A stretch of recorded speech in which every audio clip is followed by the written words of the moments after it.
انګلیش او انګلیش نن سبا تقریبا زیاترو کسانو ته د انګلیش نه یو غټ مصیبت جوړ شوی، یوه غټه بلا ورته جوړه شوې او هغه صرف هم دا وجه ده چې هغه ته څوک په صحیح طریقې سره په صحیح معنو سره څوک نه ټیچ کوي.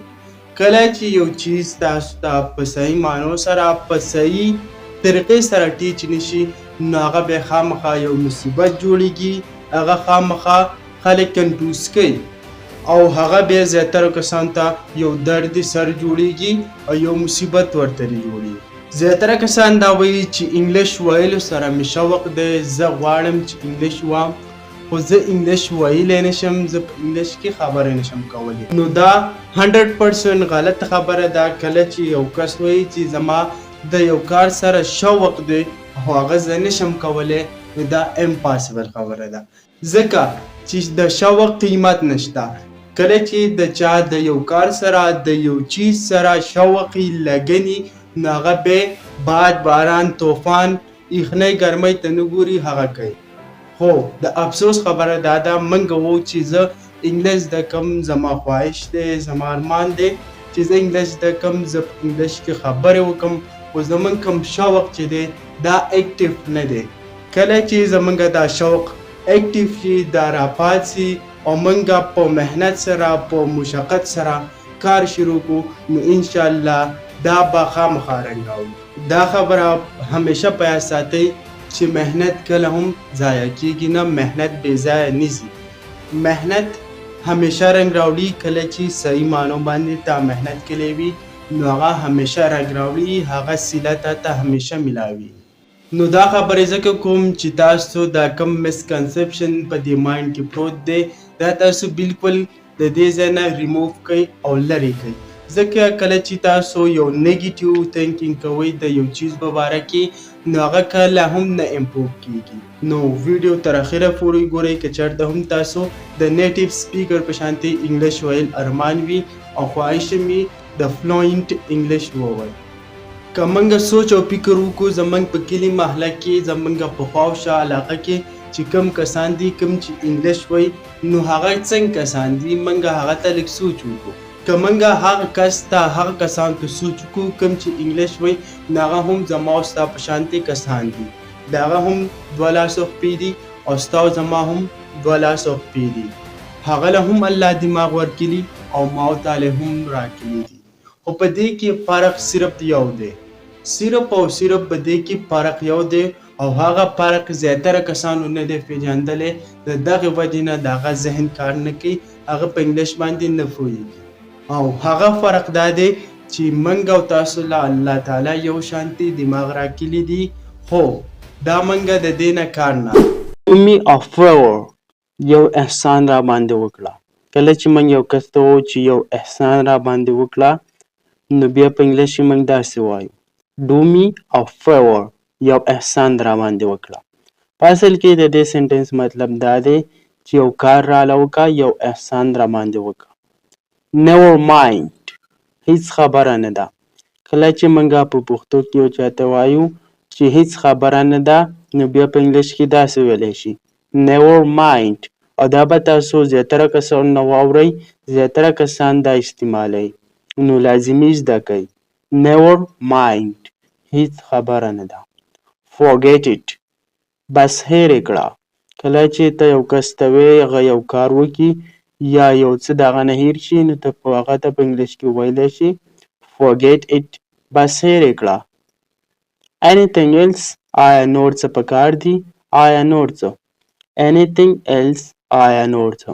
کله چې ته بازار ته ځې، ته یو ځای ته ځې، ته یو کس ته وایې چې آیا نور څه پکار دي، نور څه لګي یا نور څه ته ضرورت شته نو ته بیا په انګلیش کې داسې ویلی شي anything else.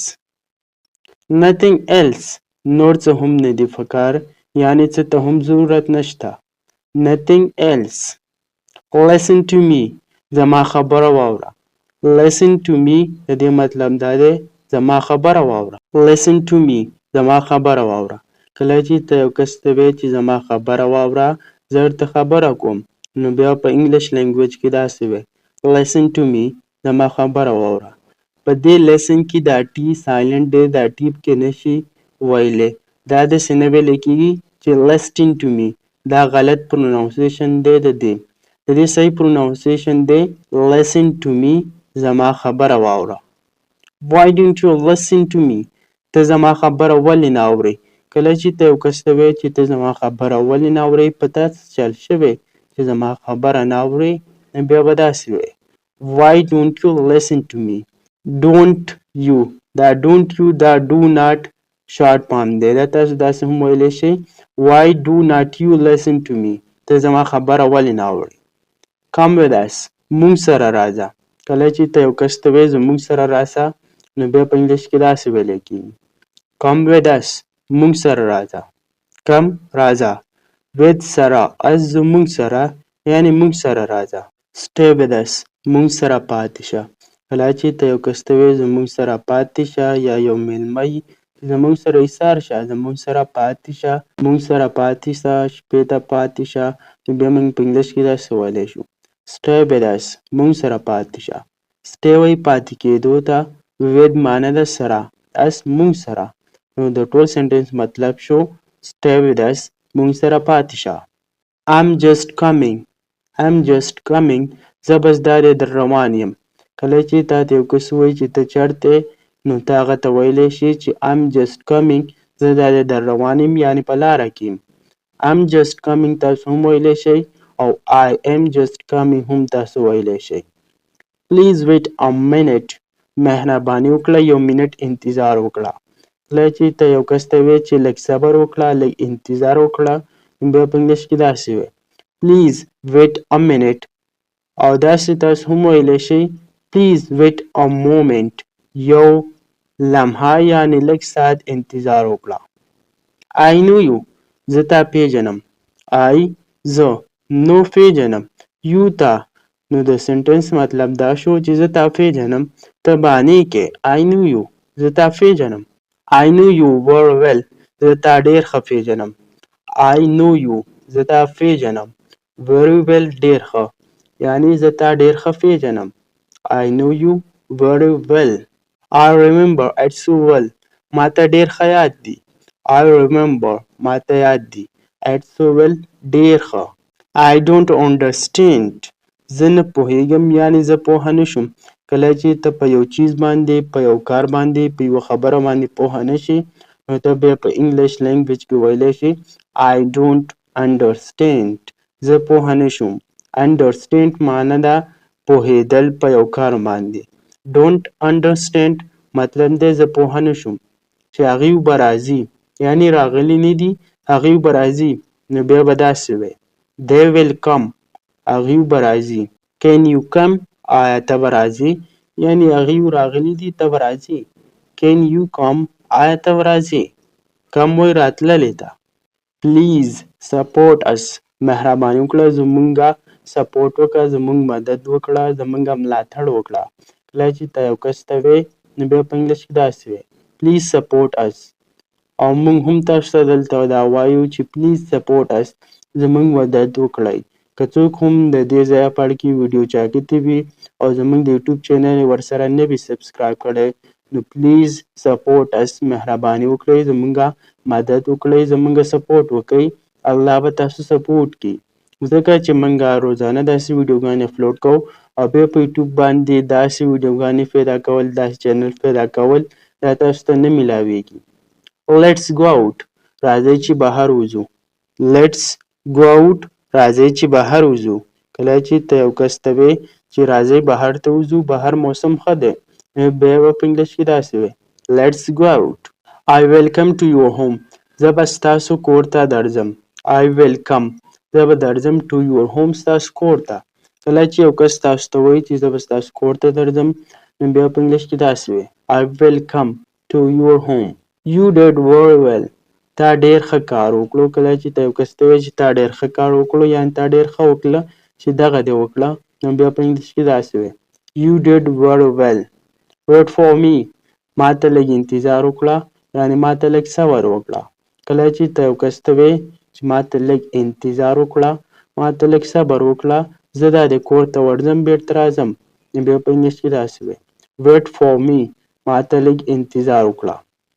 یا ته داسې وایې wait for him هغه ته لږ انتظار وکړه هغه ته لږ صبر وکړئ کله ستاسو یو ملګری دی تاسو چېرته په چکر باندې ځئ نو هغه بل کس ته ویلی شي چې هغه ته انتظار وکړه هغه راځي بیا په انګلیش کې داسې وي wait for him look at him هغه ته وګوره look at him هغه ته وګوره یعنې هغه کس ته وګوره look at me ما ته وګوره look at me ما ته وګوره look here دې خوا وګوره یعنې دلته وګوره د look مطلب دی کتل use your brain دماغ دې استعمال کړه یعنې د دماغ نه دې کار واخله څه ساده دې د ځانه جوړ کړې کله چې یو کس دماغ نه استعمالوي نو ته هغه ته په انګلیش کې ویلی شي use your brain I'm in trouble زه په مشکل کې یم یعنې زه په سخت حالات کې یم کله چې یو کس په مشکلاتو کې راګیر وي نو هغه به ویلی شي I'm in trouble زه په مشکل کې یم trouble وایي مشکل ته مصیبت ته how much